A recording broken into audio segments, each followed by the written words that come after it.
And the more complicated versions of the game come, and you might guess what the more complicated version is actually, because the game is called Checker Stacks. Well, you could stack them. Yeah. So now we're going to try to figure out what happens with the stacks. So let's go to a simple situation with a stack. Let's say we have a stack of 2 here versus a stack of 1. Now the rule is here, when you have the stacks, you can take away the bottom one, which means taking away the whole stack, or if you want, you can just take away the top one and leave the bottom one. Okay, so maybe I won't glue them together as well as they can go. So what do you think happens in this version here? Who do you think wins? And I should say, when mathematicians talk about winning, they mean people playing the game perfect. Like Right. no one would want to do. No one, if blue went first, no one would want to do that. Right. So you have to try to find a strategy. What mathematicians might call the optimal strategy here. So what do you think happens when I stack them like that? Well, if blue goes first, blue would want to take away this one, And then red would take away the and bottom. red has to take away that. Okay. So blue wins because blue takes away that. Red can't take away anything. Okay. Put it back. Alright, now I want you to talk about what happens when red goes first, but I want you to not talk about it. Don't touch the...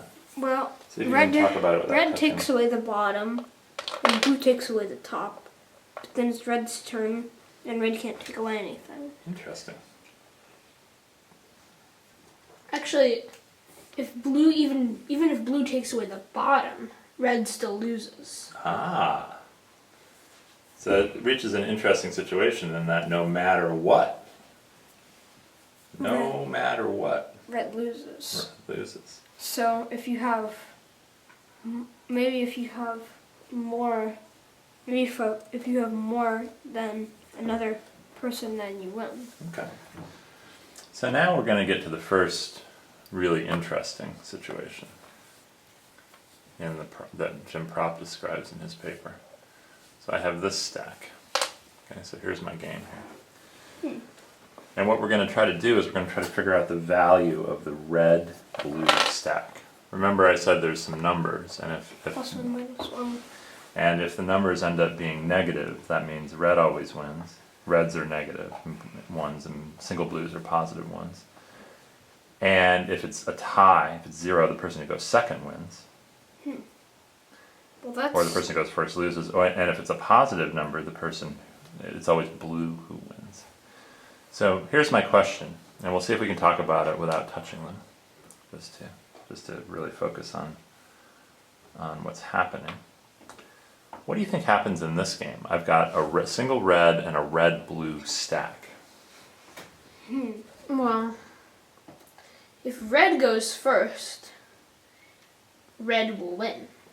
Okay, what would red do to ensure that red could win if red goes Red first? takes away the bottom, and he also by doing that he takes away the blue. Right, right. So if red goes first, red definitely wins. But if blue goes first, but red wins. Why? Because blue has to. Well, blue can't take away this red piece. Right. So blue has to take away the top. Okay. Red takes away this or this. Blue loses. Interesting.